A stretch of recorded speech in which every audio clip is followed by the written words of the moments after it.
Friends ఈరోజు మనము సొరకాయ కూర చేసుకుందామండి. నో ఆనియన్ నో గార్లిక్తోని ఎలా చేయాలి ఏంటి అనేది ప్రాసెస్లోకి వెళ్ళిపోదామా.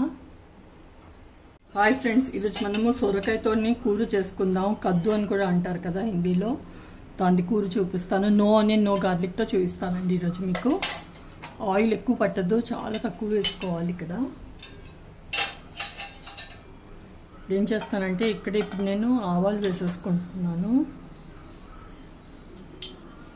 అలాగే జీలకర్ర వేస్తానండి, కొద్దిగా ఇంగువ,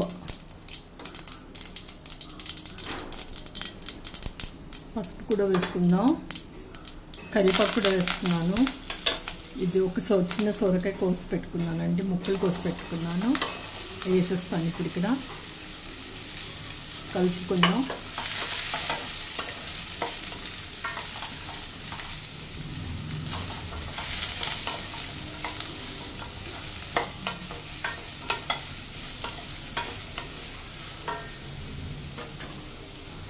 నేను పచ్చిమిరపకాయలు అండి 3 పచ్చిమిరపకాయలు తీసుకొని గ్రైండ్ చేసేసుకున్నాను.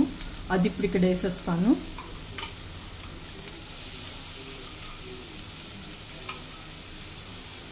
ఇప్పుడు అదే మిక్సీ జార్లో కండి కొద్దిగా వాటర్ యాడ్ చేశాను. అది వేసేసి ఇప్పుడు మిక్స్ చేసుకుందాం. ఇక్కడ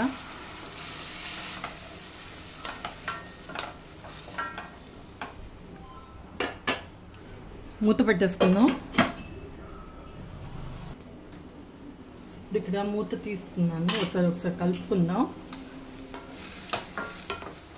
ఇది పాలతో ఉన్నది, మీగడ కొంచెం మీగడ వేసి పాలు వేసుకున్నానండి. అది ఇందులోకి వేస్తున్నాను. ఇక్కడ మిక్స్ చేద్దాం. పాలు వేస్తున్నాం కాబట్టి ఉప్పు వేయలేదండి ఇక్కడ నేను. ఉప్పు వేస్తే పగిలిపోతాయి కదా పాలు, అందుకే విరిగిపోతాయి. సారీ. ఇప్పుడు మూత తీసి చూద్దామండి. ఉడికిపోయిందండి సొరకాయ. చూపిస్తాను మీకు. సాఫ్ట్గా అయిపోయింది. నేను ఇక్కడ కొబ్బరి వేస్తాను. మీరు ఎంత తింటారో అది చూసి వేసుకోండి. నేను ఈ బౌల్తోని ఒక బౌల్ వేసుకున్నాను కొబ్బరి. అలాగే కొత్తిమీర కూడా వేసుకుందాం. చాలా ఫాస్ట్గా అయిపోద్దండి కూర మటుకు. ఒకసారి ఇలా ట్రై చేయండి, ఇది బాగుంటుంది. అలాగే కొత్తిమీర వేసుకున్నాను. ఫ్లేమ్ మొత్తం తగ్గించాను. మళ్ళీ ఒకసారి మూత పెట్టేసుకుంటాను.